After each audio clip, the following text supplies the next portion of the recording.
हरे कृष्णा व्रतों में एकादशी को प्रधान और सब सिद्धियों को देने वाला माना गया है। मार्गशीर्ष मास के कृष्ण पक्ष की एकादशी तिथि को उत्पन्ना एकादशी के नाम से जाना जाता है। इस दिन व्रत रखने से सभी मनोवांछित फलों की प्राप्ति होती है, घर में सुख समृद्धि आती है और मन भी निर्मल होता है।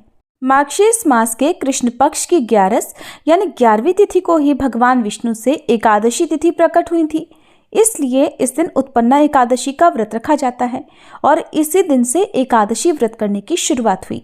एकादशी का व्रत आरोग्य, संतान प्राप्ति और मोक्ष प्राप्ति के लिए किया जाने वाला व्रत है। किसी भी तरह की मानसिक समस्या हो, इस व्रत के प्रभाव से दूर हो जाती है। जन्म जन्मांतर के पाप नष्ट हो जाते हैं और अंत में मोक्ष की प्राप्ति भी होती है। जो भी भक्त अपने जीवन में पहली बार एकादशी का व्रत प्रारंभ करना चाहते हो, उन्हें उत्पन्ना एकादशी के दिन से व्रत प्रारंभ करना चाहिए।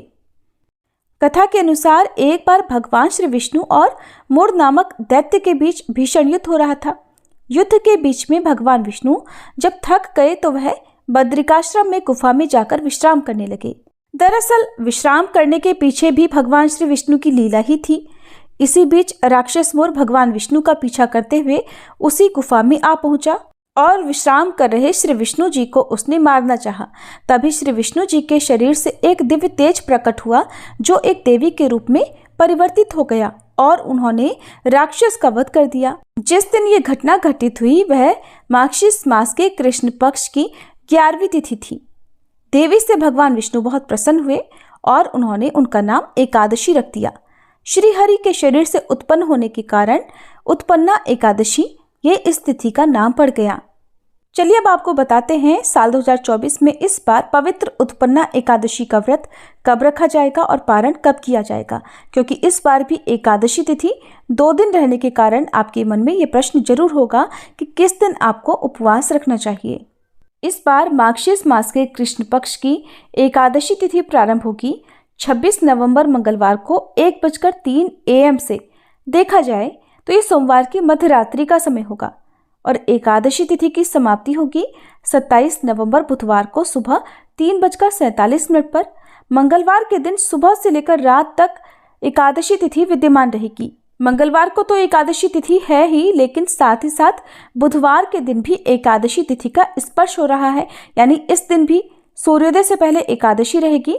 तो इस बार एकादशी का व्रत 2 दिन रखा जाएगा, यानी 26 नवंबर मंगलवार और 27 नवंबर बुधवार को। शास्त्रों में ऐसा कहा गया है कि जब भी एकादशी तिथि 2 दिन होती है तो दूसरे दिन वाली एकादशी का व्रत रखना ज्यादा पुण्यदायी होता है।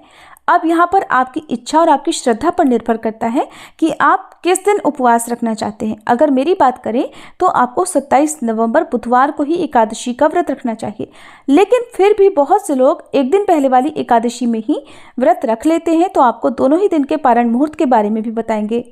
26 नवंबर मंगलवार को ब्रह्म मुहूर्त सुबह 5:16 से 6:04 तक रहेगा। अभिजीत मुहूर्त सुबह 11:52 से दोपहर 12:35 तक रहेगा।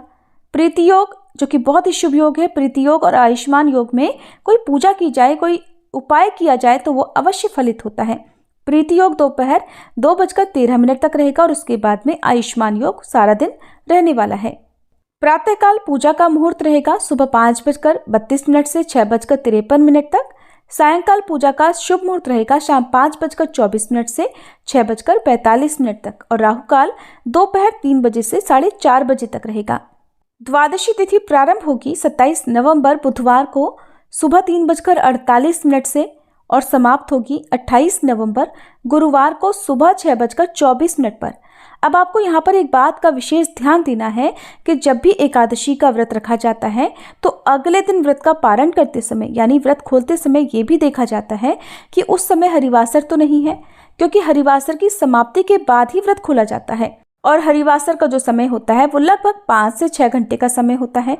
द्वादशी तिथि लगते ही द्वादशी तिथि के साथ साथ हरिवासर का समय भी शुरू हो जाता है। इस समय भूले से भी व्रत नहीं खोलना चाहिए। और बुधवार को इस बार सर्वार्थ सिद्धि योग बन रहा है।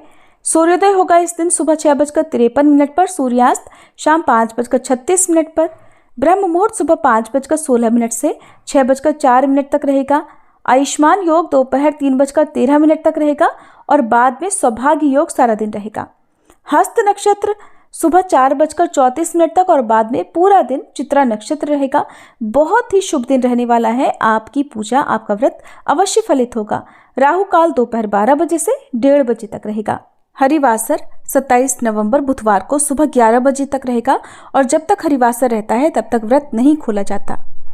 तो जो लोग 27 नवंबर बुधवार को एकादशी का व्रत खोलेंगे वो हरिवासर के समय भगवान की पूजा कर सकते हैं, भोग लगा सकते हैं और दान दे सकते हैं, लेकिन शुभ मुहूर्त में ही आपको व्रत खोलना होगा।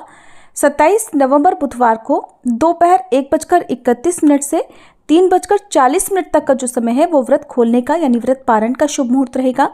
इसी समय आपको अन्न ग्रहण करना है। सुबह यदि बहुत आवश्यकता हो तो चाय या फिर दूध आदि आप ले सकते हैं, नहीं तो आपको पारण मुहूर्त में ही अन्न, जल, जो भी पानी वगैरह है वो ग्रहण करना चाहिए। और जो वैष्णव भक्त होते हैं वो द्वादशी तिथि मिली एकादशी का व्रत करते हैं। तो जो लोग बुधवार को एकादशी का व्रत रखेंगे उन्हें अगले दिन यानी 28 नवंबर गुरुवार को सुबह 6:53 से 7:36 के बीच में व्रत खोलना है। हालांकि इस समय त्रयोदशी तिथि प्रारंभ हो चुकी होगी, लेकिन त्रयोदशी तिथि के प्रथम पहर में व्रत खोला जा सकता है। अब आप जिस दिन भी एकादशी का उपवास करें उसी दिन आपको एकादशी के और ठीक एक दिन पहले दशमी तिथि के नियमों का पालन करना चाहिए।